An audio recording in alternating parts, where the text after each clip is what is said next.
और कभी राधा रानी की कृपा हुई तो मुझे एक इच्छा है कि हम राधा रानी के गुण गाने के लिए श्री राधा महोत्सव मनाने का प्रयास करेंगे। हो सकता नए साल में अवसर मिल जाए, राधा रानी की कृपा हो।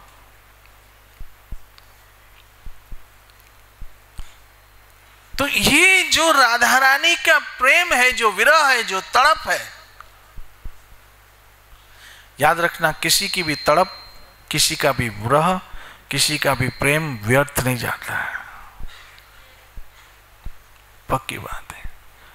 मात्र क्या करना है, बोलिए ना, प्रतीक्षा करनी है, मात्र प्रतीक्षा करनी है। अब वो राधा रानी की तड़प, वो राधा रानी का विरह, कहते हैं कि जब भगवान श्याम सुंदर मथुरा गए तब जो राधा रानी की दिशा थी वो वर्णन से परे है।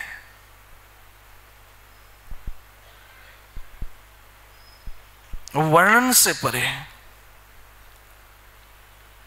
जो राधा रानी के श्री अंग की कांति थी और उनके हाथों के नख जो डायमंड की तरह चमकते थे वो पीले पड़ गए थे श्याम सुंदर के विरह में।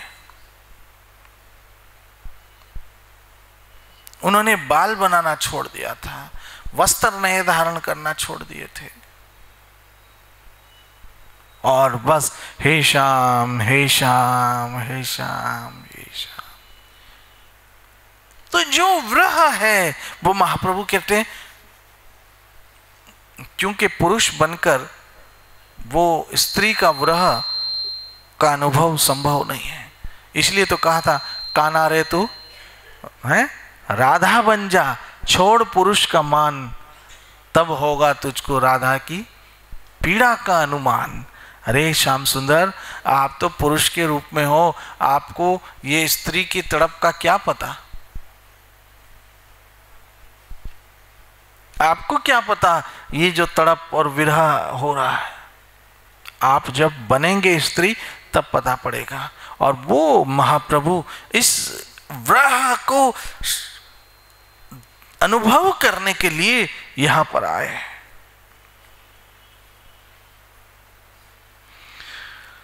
अनुभव करती परम भगवान हरि राधा रानी के भाव में पूर्ण डूबे हुए श्रीमती सच्ची देवी के गर्भ से ऐसे प्रकट होते हैं जैसे समुद्र में चंद्रमा प्रकट होता है। इसलिए राधा रानी का वो भाव स्वीकार करने के लिए, अनुभव करने के लिए कौन आए, महाप्रभु आए और उन्होंने ये भाव का अनुभव किया।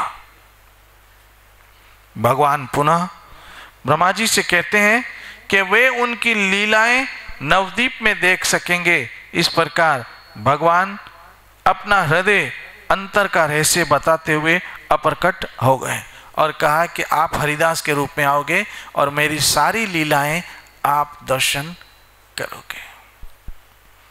इससे ये सिद्ध होता है कि जो भगवान और भक्त हैं वो हर युग में एक साथ आते हैं।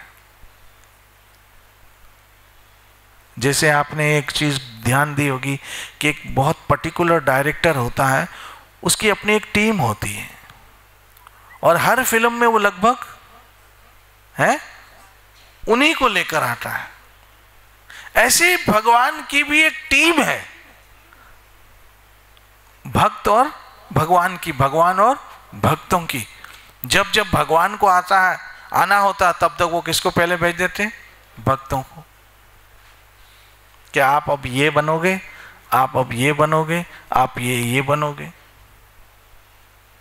और एक बात बताऊं, आप भी बन सकते हो, इसमें कोई दो मत नहीं है।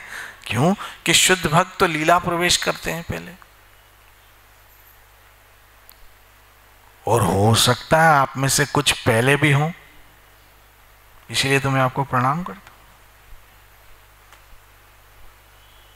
अब कौन किस रूप में कभी भगवान की लीला में आ गया हो और उसको फिर इस जन्म में कोई पर्टिकुलर रोल दिया हो, कौन जाने। कौन जाने। आप में से कोई ऐसा बैठा हो जो इस जन्म में राधा वृंदावन चंद्र की सेवा के लिए स्पेशली आया हो कि तुम जाना उल्लासनगर में, फिर मैं आने वाला हूं और वहां ये हम लोगों को करना है। क्या पता, क्या पता, ये तो पता नहीं है, लेकिन ये पता जरूर है कि आप सब भाग्यशाली हो कि इस जन्म में आपको श्री राधा वृंदावन चंद्र के श्री चरणों की सेवा करने का और गुण गाने का अवसर प्राप्त हुआ है। अब यहां पर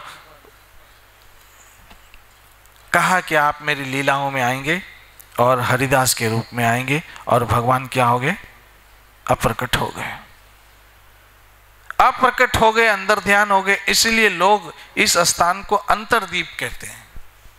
हमने अंतरदीप के विषय बात की थी ना, इसलिए इस स्थान को क्या कहते हैं। अब आगे जाके बताएंगे इस अंतरदीप में और कौन कौन से स्थान है और वहां क्या क्या हुआ था, और कभी आपको दर्शन करने का अवसर हो तो आपको ये पता होना चाहिए।